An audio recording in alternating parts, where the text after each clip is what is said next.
Is there a principal reason why I should delete my social media? And if so, what is it? There are two.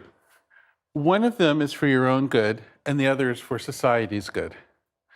For your own good, it's because you're being subtly manipulated by algorithms that are watching everything you do constantly and then sending you changes in your media feed and your diet that are calculated to adjust you slightly to the liking of some unseen advertiser.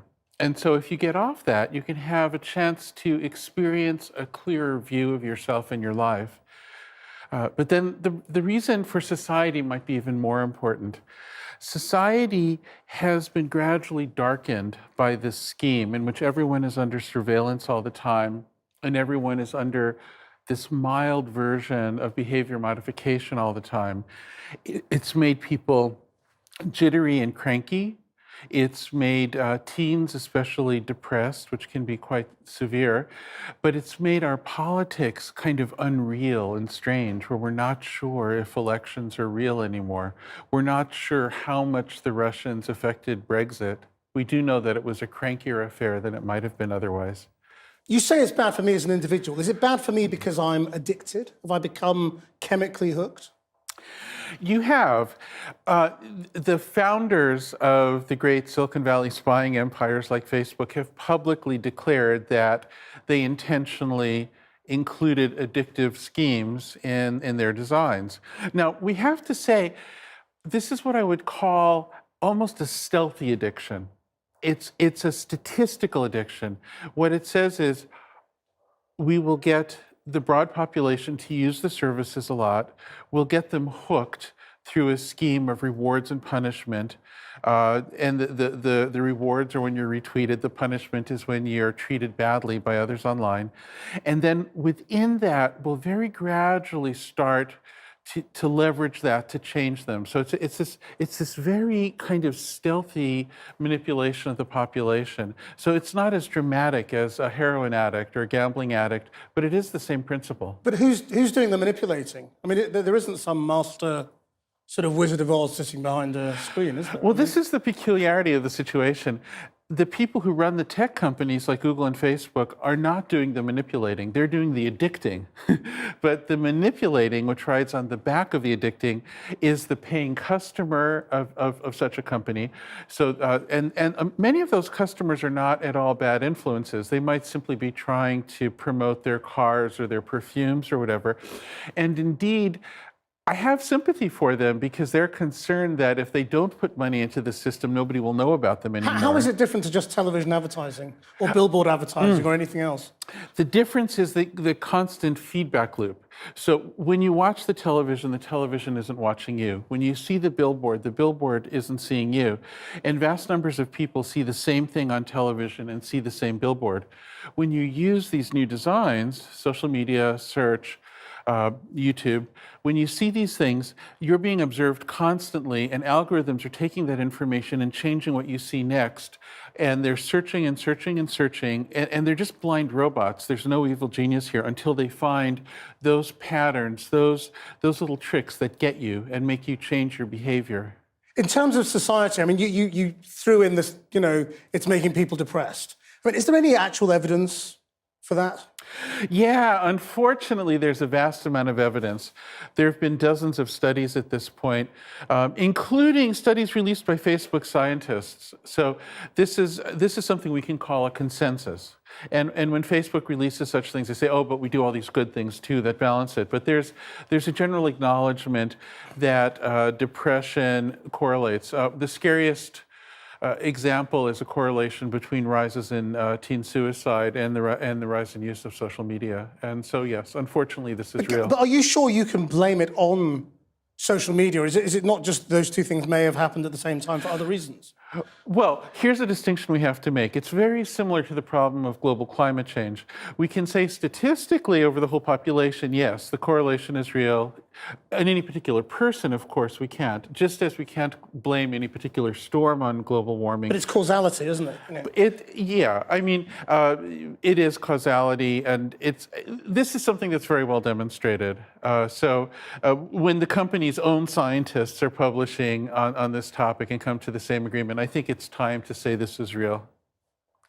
Why have you sort of turned on your own kind, if you like?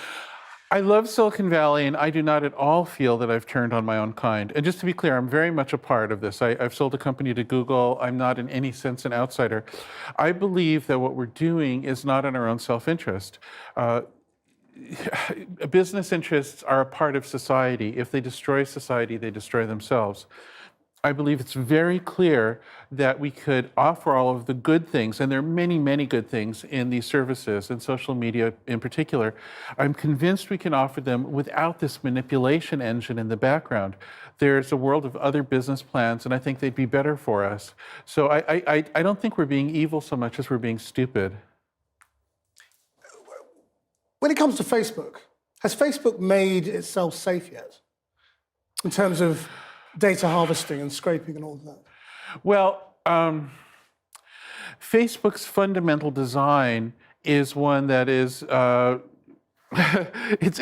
business model is to addict you and then offer a channel to you to third parties to take advantage of that to change you in some way without you realizing it's happening. I mean, that's what it does. So I don't think any amount of tweaking can fully heal it. I think it needs a different business plan. I mean, it's very hard to throw a barrage of rules at somebody who's following certain incentives and then expect them to really make a difference. So when Mark Zuckerberg says he's taking action and, you know, he regrets what's happened and all the rest of it, you're saying he can't make his own product a safe, a desirable product? I believe that as long as his business incentives are contrary to the interests of the people who use it, who are different from the customers, then no matter how sincere he is, and I believe he's sincere, and no matter how clever he is, he can't undo that problem. He has to go back to the basics and change the nature of the business plan. And if he doesn't agree with that and says we're just going to carry on, how important is security of that data and the inability to repeat what has happened with Cambridge Analytica and all that kind of sort of data harvesting that went on? I don't believe that what happened with Cambridge Analytica is the worst of it. The whole system is designed for this. Like, let's suppose that Facebook reforms itself so that the next Cambridge Analytica can't get access to that data. They can still get access to the same results because the service Facebook offers is exactly what Cambridge Analytica. Yeah, I mean, this is, you know, there are bad actors are able to use Facebook in ways that Facebook can't understand because the way the service is designed is fundamentally to be manipulative. So I think the data protection idea is a sincere and good idea, but it's certainly not adequate. It doesn't address the core problem, which is the manipulation engine. And as long as that is there, a bad actor can find a way to utilize it. So to me, this concern about data protection, while laudable, doesn't address the core problem. Do you think they're all as bad as each other? I mean, you know, why is something like YouTube, which is basically just a way of watching video, bad for you? YouTube is not necessarily bad for you. Remember, this is a statistical distribution. So for some percentage of people, it'll have an effect of making them crankier around election time and feeling needier around the time they might be making a purchase and so forth. And the way it works is that all the data Google can get on you, much of which comes from just your email or whatever else it might be, is fed into an engine that compares you with other people who share some similar traits. And YouTube's ordering of videos that are presented to you is designed to, on the one hand, maximize your engagement so you won't stop watching, but that's achieved not just by observing you, but by a multitude of people who are similar to you. And then when you do get an ad, it's contextualized in a way that has been shown to be effective, not only for you, but for this whole population. So it's this giant statistical thing. And it's bad for you because it leeches your free will, it makes you cranky, it makes the world a little darker because you're not perceiving reality clearly anymore. It's being manipulated. It's being tricked in a way, the people who are paying or maybe not paying, just using the system to, in a clever way to get at you, are not necessarily pleasant people. They're sort of the worst actors in some cases. But don't some users think, look, I can handle advertising. You know, I know what I'm doing here. I'm getting a free service. And, you know, they think they're manipulating me, but I know what I'm doing.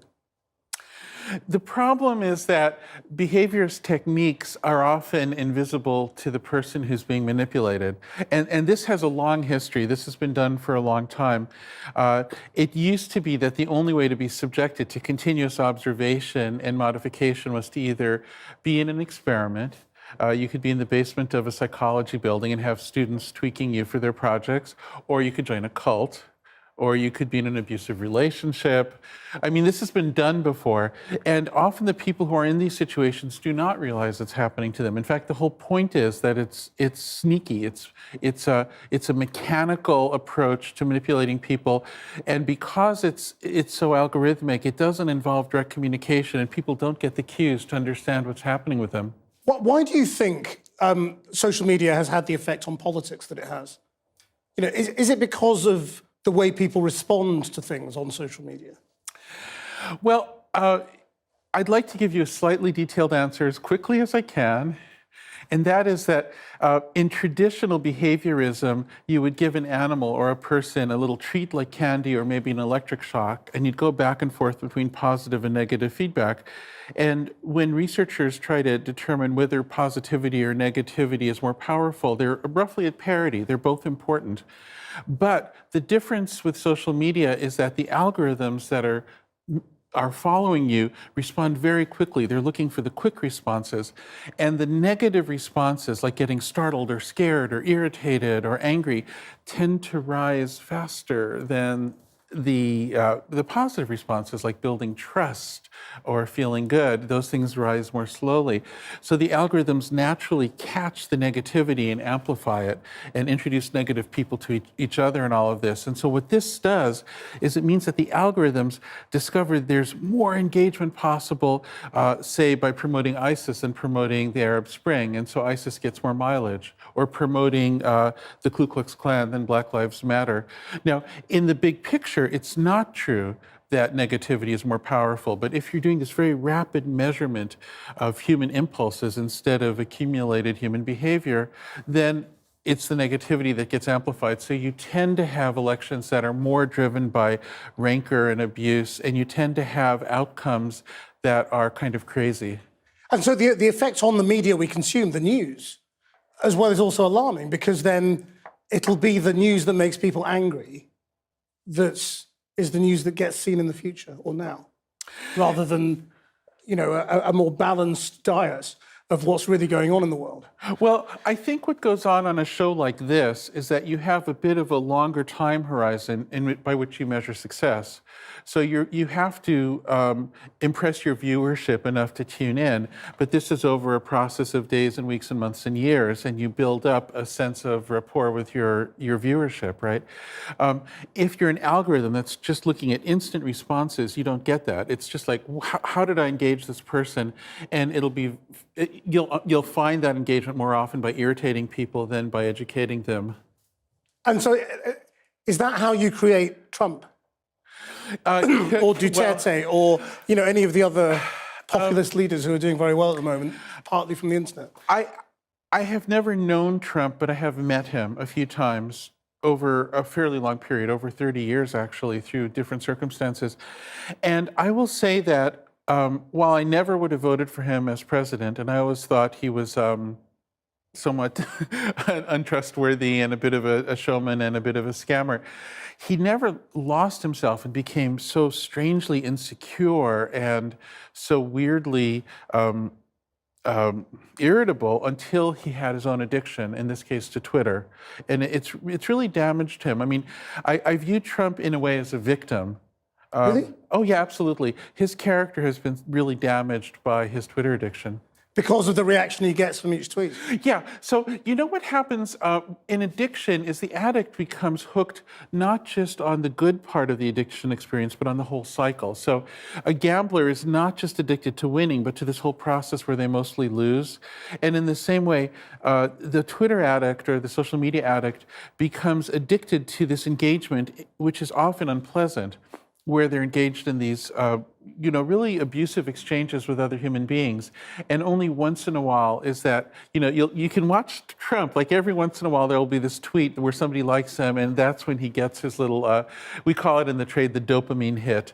That's what it's called in Facebook, for instance. He gets this little dopamine hit, and then he dives in for more negativity and things, then he gets it again. And you can see the addiction playing out.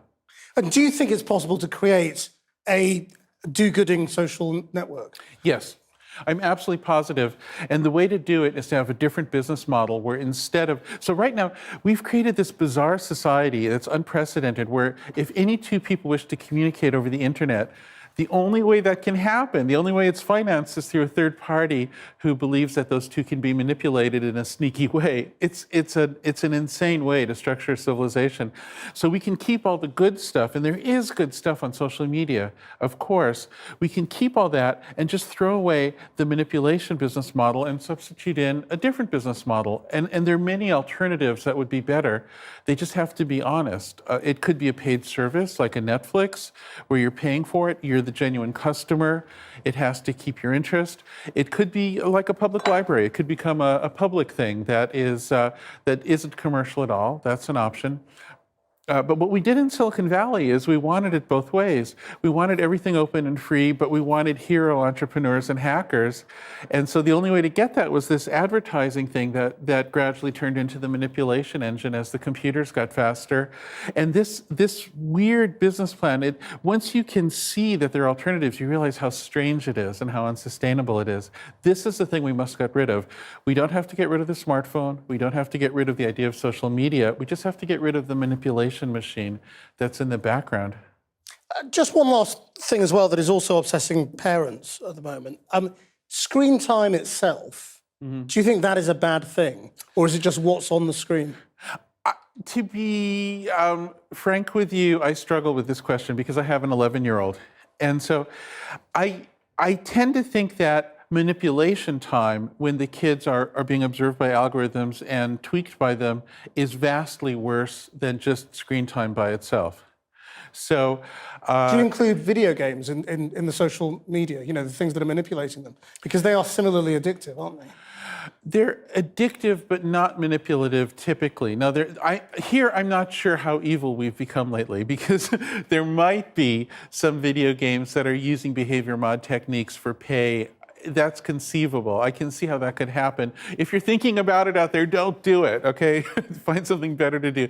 But the mainstream video games are not doing that. They are addictive. So there are plenty of things that are addictive that aren't leveraging that for manipulation. So these are two different stages. What do you think of Fortnite? I have not played it. You haven't played it? Because Fortnite is exactly that. It's getting people to pay for things within the game. No, but see, the thing is, getting them to pay is still not manipulating them for a third party. That's getting them to buy stuff. I mean, Amazon does that to get you to buy stuff. All kinds of people do that. That might be annoying. You might object to it, especially if you feel your kids are wasting money. You might object to it. You might feel it's not an ideal example of human behavior and character, and maybe there could be a better business, whatever. But it's not directly manipulating you, say, to influence an election. It's not trying to change your behavior out in the larger world. And that's the thing that's really tragic about designs like Facebook and Google. They are succeeding at doing that. But your advice tonight to everyone watching this is delete all your accounts. I would like to make two very quick pitches on that account. One, if you're a young person and you've only lived with social media, your first duty is to yourself. You have to know yourself. You should experience travel. You should experience challenge to yourself. You need to know yourself, and you can't know yourself without perspective. So at least give it 6 months without social media and really quit them. Don't quit Facebook but keep another Facebook thing like WhatsApp, because then it'll still be spying and manipulating. Get rid of the whole thing for 6 months and know yourself, and then you can decide. I can't tell you what's right. You have to decide, but you can't until you know yourself. And then for the rest of society, I'd say, as long as we can have some small percentage of people who are off it, then the society can have voices to give perspective. If everybody's universally part of this thing, we cannot have perspective. We cannot have a real conversation. And it's too lonely right now. We need more people who are just outside of that loop, who are thinking without the manipulation. And I think we'll find it extraordinarily valuable to have them.